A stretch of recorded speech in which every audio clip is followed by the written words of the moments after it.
Xoş gördük əziz tamaşaçılarımız. Bir daha sizləri salamlayıram sağlıqla da. Bu buraxılışımızda biz öd qaraciyər xəstəlikləri haqqında danışacağıq və studiyamızın qonağı Nərgiz Klinikasının baş həkimi Məlahət Qəhrəmanovadır. Xoş gəlmişsiniz studiyamıza. Məlahət xanım, öd qaraciyər xəstəlikləri doğrudan son zamanlar çox aktuallaşıb və yəni demək olar ki, bir çox insanlarda bu xəstəliklərə rast gəlmək olur. Və istərdim biləm ki, ümumiyyətlə, bax, səbəbi nədir? Aydın.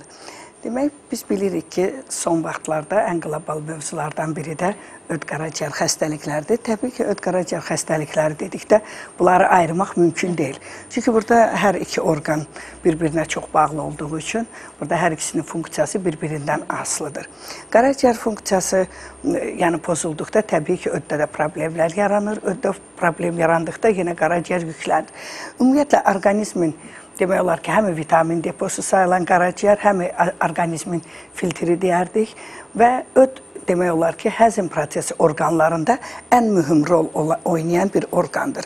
Ümumiyyətlə, qadınlar arasında daha çox ödün pozulmasına, öd funksiyasının pozulmasına daha çox rast gəlinir. Kişilərdə isə qaraciyər xəstəliklərinə daha çox rast gəlinir. Statistik məlumatlara görə, yəni son vaxtlarda qadınlar arasında öd kisəsinin iltihabı prosesləri, klimakterik devirdə ödün funksiyasının pozulması, bu kimi hallar daha çox, məsələn, müşahidə olunur. Ona görə də biz ən çox, məsələn, dayanardım ki, ödün funksiyasının pozulmasından. Təbii ki, qaraciyərin funksiyası ilə paralel, ödün funksiyası da eyni bərabərdə demək olar ki, əgər qaraciyərdə bir infiltrasiyası yaranırsa, qaraciyər protokları yüklənirsə, onda demək olar ki, ödün funksiyasının öddə möhtəviyyatın qatlaşması, öddə görürsən ki, divar qalınlaşması, həm iltihabı prosesdən, həmçinin də görürsünüz ki, infeksiyalardan, ümumiyyətlə qida rejimindən, bir çox xəstəliklərdən sonra ödün funksiyasının pozulması daha çox müşahidə olunur. Ona görə də yay aylarında təbii ki, qarışıq qida rejimi daha çoxdur. Azərbaycanın rasionu, qida rasionu çox zəngin olduğu üçün, bəli, təbii ki, hamı müəyyən istirahət zonalarına gedir və burada həm soyuq sudan çox istifadə olunur, həm yağlı, qızardılmış qidalardan, quru qidalardan daha çox istifadə olunduğu üçün qaraciyər yüklənmiş, öd yüklənmiş olur. Orqanizmdə ödün funksiyasının pozulması mədə-bağırsaq sistemində həzm prosesinin pozulmasına gətirir, çıxarır ki, bu da həm qastritlərdə, həm mədə-altı vəzdə demək olar ki, öd qalığının qalması daha çox müşahidə olunur. Bundan başqa, həmçinin də yay aylarında infeksion xəstəliklərin, həm qurd invaziyalarının olması, ləmblyozun olması ödün funksiyasını pozmaqda mühüm rolu var. Son vaxtlarda, yəni biz bilirik ki, çox qurd xəstəliklərindən danışılır. Həqiqətən də ləmblyozlu xəstələr daha çox, məsələn, müraciət edir. Yəni, qurdları olan xəstələr. Bəli, bu parazitlərin bir növüdür ki, ləmblə özü də demək olar ki, qurd növü kimi deyirlər, amma bu əmöblərə aiddir, bir hüceyrəli, yəni parazitlərə aiddir. Bəli. Ümumiyyətlə, orqanizmdə yaranan bir çox diskomfortun, müəyyən, məsələn, narahatçılıqların, uzun müddət xəstələr, məsələn, görürsünüz ki, müalicələr götürür, amma istənilən nəticəni ala bilmir. Bu müayinə zamanı aşkarlanır ki, belə xəstələrdə ləmblyozun, yəni titri çox yüksəkdir. Hətta belə deyək, səbəbsiz, yəni, bəzən olur ki, sanki insanlar elə bilir ki, səbəbsiz yerdən bunlarda hər hansı nahiyyə ağrır, ancaq Əslində, bəli.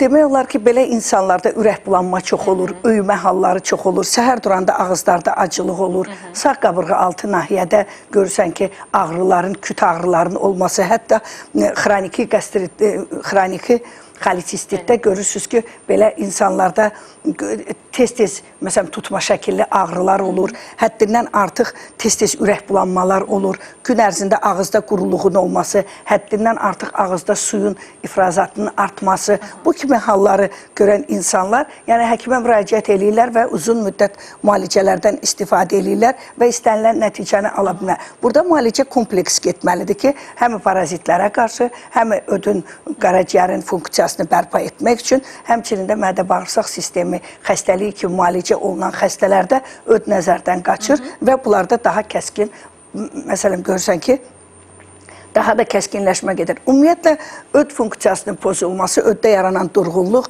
öd ifrazının normal olmaması, həzm prosesi orqanlarında çox möhkəm intoksikasiyalara, toksinlərin orqanizmdə devriləməsinə gətirib çıxardır. Yəni, bu proseduralar bizim klinikamızda bütün klinikalardan fərqli olaraq, bizim klinikada aparılan proseduralar təbii üsullarla olduğu üçün, yəni bizim klinikaya ancaq bilirsiniz hansı insanlar gəlir, bütün klinikaları gəzirlər, uzun müddət dərman preparatlarından istifadə edirlər, uzun müddət medikamentoz müalicə alırlar və sonda bizim klinikaya gəlirlər. Belə xəstələr az bir vaxtda öz rahatçılığını bizim klinikada tapır. Ona görə ki, biz medikamentoz müalicələrdən ilk öncə bu xəstələrin orqanizmində təmizlənmə aparılır və orqanizm toksinlərdən təmizləndikdə, parazitlərdən təmizləndikdə aparılan müalicələr daha effektiv olur. Həmçinin də ödün yuyulması prosedurası siz bilirsiniz ki, bizim klinikada ən uğurlu aparılan bir proseduradır. Ona görə ki, ödün yuyulması prosedurası orqanizmdə olan toksinlərin təmizlənməsində, orqanizmdə olan parazitlərin, həmçinin görürsünüz ki, şlaklar deyirik, şlakların təmizlənməsində, köhnə qida qalığının yoğun bağırsaqda olan, yəni hissədə çox toplanmış olan insanlarda da bu toksinlər, intoksikasiya, allergik reaksiyalar daha çox olur. Ona görə bu cür insanlarda biz bu ödün yuyulması prosedurasını aparanda çox effektiv olur. Yəni zondlama üsulu ilə aparılan ödün, bəzən insanlar deyir ki, biz getdik zondla yudurtduq. O, yəni tək o zond öd möhtəviyyatını götürür. Öd möhtəviyyatını götürdükdə öd müəyyən müddət sakitləşir. Belə xəstələr də bizə çox müraciət edir. Bir müddətdən sonra vəziyyət yenə həmin vəziyyətə qayıdır. Ona görə ki, burada əgər öd yolunda, protokda, yəni qaraciyər protokunda, öd yolunda mədə-altı vəzdə öd qalığı qalırsa, selik həddindən artıq çox olursa, öd yollarında qalan ləmblyoz təzədən yenə də təkrar. Ümumiyyətlə, Məlahət xanım, bu hansı hallarda öd yuyulmalıdır? Yəni, hər bir patologiyada, öddə baş verən hər bir patologiyadan Bəli, yoxsa? Təbii ki, həm öddə olan patologiyalarda, həm də ki, bütün yəni mədə-bağırsaq sistemi xəstəliklərində, ümumiyyətlə parazitlərdə də ödün yuyulmasının effekti çox əvəz olunmazdır. Ona görə ki, bu prosedura aparıldıqda orqanizmin bütün toksinlərdən təmizlənmiş olur və orqanizmin funksiyası çox gözəl bərpa olur, qan devranı yaxşılaşır, mədə-bağırsaq sistemi normal işləyir, bağırsaqların sorulma qabiliyyəti fəallaşır və bu da insan orqanizmi üçün vacib olan bir amillərdir. Ona görə də orqanizmdə yaranan patologiyaları aradan qaldırmaq üçün, yəni mədə-bağırsaq həzm sistemi orqanlarında ödün yuyulması prosedurası hər bir sağlam şəxsə, hər bir insana vacibdir. O, orqanizmdə olan toksinləri xaric etdiyi üçün orqanizm çox tez öz əvvəlki fəaliyyətini bərpa edə bilir. Bir də onu qeyd etmək lazımdır ki, bizdə aparılan təbii üsullarla müalicə arasında mən həmişə ödün yuyulmasını ona görə vurğulayıram ki, son bu bir ay ərzində biz həqiqətən də həkimlər belə çox dəfələrlə bir yerdə məsələn toplaşıb bu öz apardığımız demək konsultasiyalarda çox müşahidə edirik ki, hətta öd yuyulandan sonra bir neçə xəstəmiz olur ki, həm uşaqlar arasında, həm böyüklər arasında ağızdan belə həmin o soxulcan qurdunun gəlib düşməsini bankaya qoyub klinikaya gətirmişlər. Yəni ödün yuyulması nəticəsində. Bəli, çox müşahidə. Məsələn, bu yaxınlarda bir neçə xəstə uzun müddət baş ağrısından əziyyət çəkən, yəni uzun müddət məsələn müəyyən xəstəliklərdən əziyyət çəkib müalicə alan xəstələr təsadüfi öd yudurtmağa adı ilə gələn xəstələrdə də biz bunları çox müşahidə eləmişik. Çünki bunu biz demirik. Bunu xəstələr özləri gözü ilə görür və klinikada görürsünüz ki, ya qaba qoyub gətirirlər, ya özləri. Hətta uşaq, körpə uşaqda, 5 yaşında uşağın ağzından 2 dənə balaca soxulcan qurdunun gəlməsi valideyni şoka salmışdır. Hətta bəlkə də şübhələnmirlərmiş ki, özlərində qurd var. Bəli, onlar məsələn böyük insanlar düzdür, o qədər qurda əhəmiyyət vermirlər ki, yəni biz adətən belə fikirləşirik ki, əsas uşaqlarda ola bilər bu qurdlar. Amma bu ödün yuyulması prosedurasında bunun biz dəfələrlə şahid olmuşuq ki, həmin açişenya vaxtı insanlar özləri görürlər ki, necə bunlardan hansı qurd növləri töküldüyünü özləri müşahidə eləyib və gəlib klinikada deyirlər. Demək olardı ki, yəni demək ki, qurdlar hətta gizli ola bilir. Yəni heç bir simptom vermədən təbii ki, ola bilər. Yəni immuniteti möhkəm olan orqanizmdə görürsünüz ki, onlar o qədər özünün amma o qurd artdıqca, qurd invaziyası yarandıqca, o qurdlar yəni özlərinə məskən edib. Təbii ki, istər-istəməz hər hansı bir vaxtda o özünü biruzə verəcək. Bəzən belə insanlar allergik reaksiyadan şübhələnirlər, allergiya uzun müddət müalicələr aparılır. Yəni dünənki və effekti olmur. Bəli. Dünən məsələn bir dənə 40 yaşında olan bir xanım özü gəlib dedi ki, məndən tüklü halda belə bir qurd növü düşdü ki, bu qurd növündən sonra mənim bütün bədənimdəki səpkilər çəkildi. Bu cür, məsələn, biz bu cür yəni proseduralar aparılandan... Fəsadlar verir orqanizmimizin, çox ağır yəni fəsadlar. Təbii ki, qurdların ödün funksiyası pozulduqda, ləmblyoz olduqda, hər hansı bir qurd xəstəliyi olduqda, orqanizmdə güclü toksin ifraz edir bu qurdlar. Onların ağızında, məsələn, buraxılan, onlarda olan bu toksinlər orqanizmə təbii ki, zərər verir. Onlarda olan o zəhərli maddələr ki, yəni ifraz olunur. Bunlar orqanizmdə toksiki halın yaranmasına, allergik reaksiyaların, məxmərə şəkilli səpkilərin, qızartıların, uzun müddət dəri yaralarına çevrilir. Bəzən qaraciyər yükləndikdə, öd kisəsinin funksiyası pozulduqda, öd pigmentasiyası dəriyə sorulduqda, yəni o ödün funksiyası ki pozulur, belə insanlarda qaşınmalar, gecə əsəblilik, həddindən artıq yuxu pozğunluğu, ürək bulanmalar, qəbizlik, bu kimi hallarla əvəz olunur. Bəzən elə valideynlər var ki, onlar diqqətdən kənarda qalır uşağın, yəni uzun müddət qəbz olması. Anamniz vaxtı klinika şəraitində biz onu müşahidə edirik ki, bu xəstələr gələndə bir müddət, məsələn, görsən, heç gizlərlər, heç ona əhəmiyyət vermirlər. Amma bir müddətdən sonra aşkar olunur ki, bu uşaq demək 3 gündən, 5 gündən demək olar ki, bayra getmir. Ona görə də belə xəstələrdə təbii ki, öskürək hallarının qıcıq olması, həmçinin belə uşaqlarda, ümumiyyətlə nə uşaqlarda, həmçinin də böyüklər arasında görürsünüz ki, qaşınmalar, uzun müddət öskürəyin olması, allergik reaksiyaların olması və belə insanlar uzun müddət antihistamin dərman preparatlarından, allergiya əleyhinə dərman preparatlarından istifadə edirlər və müvəqqəti sakitləşdirirlər. Həkimə müraciət etmirlər və bir müddətdən sonra o kəskinləşib, dözülməz hala çatdıqda görürsünüz ki, həkimə müraciət edirlər və sonradan bunun həm qandan antitellərin təmizlənməsi, həm orqanizmlə bu parazitlərin və allergiyanın həssaslığın azalması üçün uzun müddət vaxt tələb edir. Bir də onu qeyd etmək istərdim ki, həm allergik reaksiyalarda, həm ki, bizim bilirsiniz ki, klinikamızda professor Allahverdiyeva Lalə xanım, bizim Respublikanın əməkdar həkimi, yəni bizim klinikamızda fəaliyyət göstərib, bizdə bütün növ allergenlərin, bütün növ demək olar ki, panellərin qoyulması bizim klinikamızda aparılır. Lalə xanım tərəfindən, yəni bu öz rəhbərliyi altında bu bütün allergik xəstələrə lazımı nəzarət olunur və istər asmatiklərdə, istər dermatitlərdə, istərsə də daxili allergoloji xəstəlikləri olan insanlar, yəni həmçində müraciət edə bilərlər. Bir də onu qeyd etmək lazımdır ki, ümumiyyətlə bizim klinikamızda ən çox aparılan, məsələn, müalicə metodları təbii üsullarla aparılır. Bütün, demək olar ki, tibbi bütün sahələrini bizim klinikamızda əhatə olunur, amma onunla bərabər yenə də, demək olar ki, təbii üsullara daha çox üstünlük veririk. Yəni, son vaxtlarda, yəni mənim bir çox ixtiralarım, bir çox, yəni, indi son vaxtlarda hazırladığım qurd əleyhinə olan, demək, bitki tərkibli bir, həm də o paraşok şəklində olan dərmanları mən patentləşdirməyə çalışıram ki, yəni bunların üzərində işləyirəm ki, bu elmi ixtiraların, yəni əhali üçün istənilən vaxt istifadə etməyinə imkan şərait yaransın. Həmçinin də klinikamızın ən böyük fərqi ondadır ki, bizim klinikamıza gələn insanlar demək olar ki, orada şəfa tapır və istənilən hər tərəfli müayinə və müalicə aparılır. Xəstələrə yəni səthi yanaşılmır.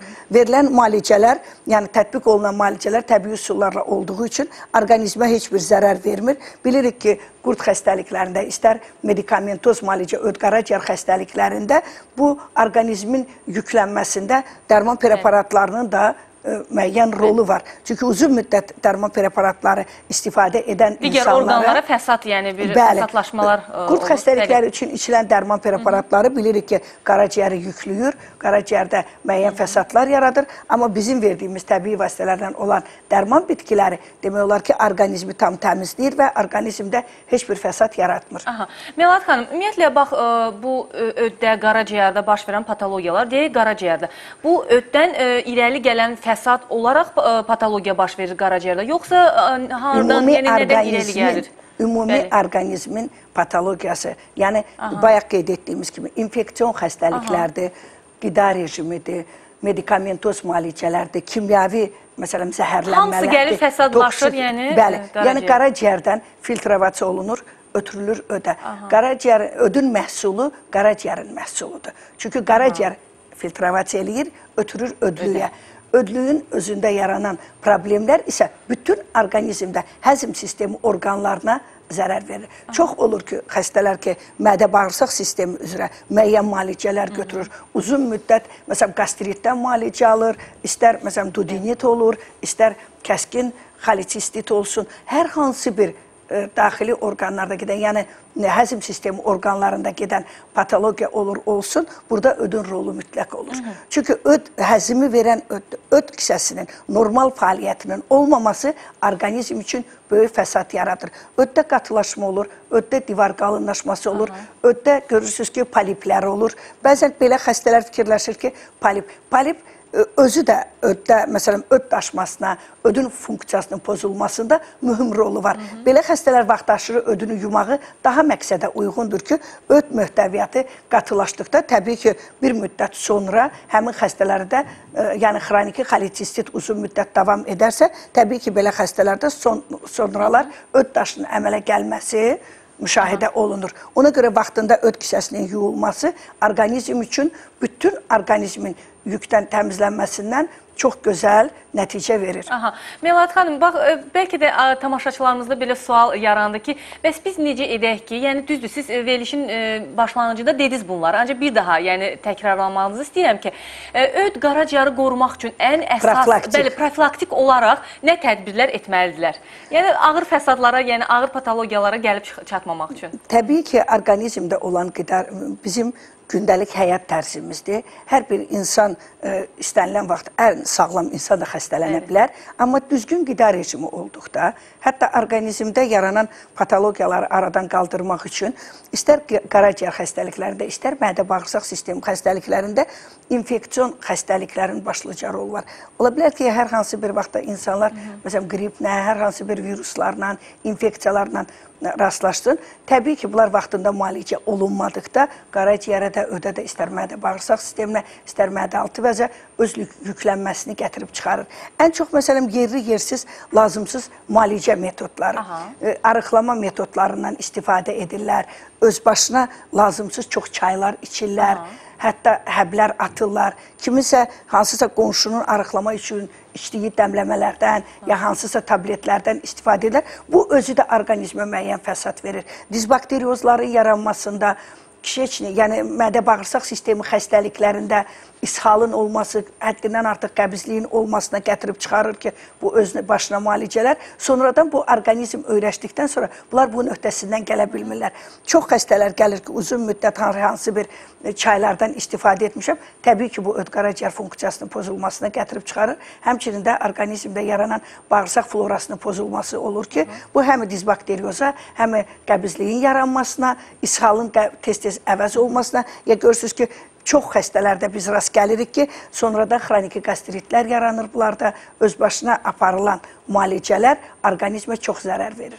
Ona görə də hər bir profilaktik müalicələr kimi insan orqanizminə istənilən hər bir şeyi öz başına qəbul etmək olmaz və düzgün qida rejimi mütləq şərtdir. Yəni, qida rejimi dedikdə bəziləri uzun müddət acılıq elan edir, pəhriz saxlayır. Bu müalicə metodu deyil. Orqanizmdə immun sistemin düşməsi, immun sistemin demək olar ki, azalması gəlib müəyyən xəstəliklərin yaranmasına səbəb olur. Melahat xanım, doğrudan da bu qida rejimi çox önəmlidir. Bax, öd qaraciyər xəstəliklərində və inanırım ki, digər xəstəliklərin başında elə qida rejimi durur. Qida rasionumuza düzgün riayət etməliyik. Melahat xanım, çox sağ olun, təşəkkür edirəm. Çox maraqlı məlumatlar verdiniz. Vaxtımız sona çatdı. Əziz tamaşaçılar, xatırladım ki, biz öd qaraciyər xəstəlikləri haqqında danışdıq və studiyamızın qonağı Nərgiz Klinikasının baş həkimi Məlahət Qəhrəmanova idi. Bax, belə əziz tamaşaçılar, daha bir verilişin sonuna çatdıq. Yenidən görüşmək ümidi ilə sizinlə sağollaşıram. Sağ olun, sağlıqla qalın.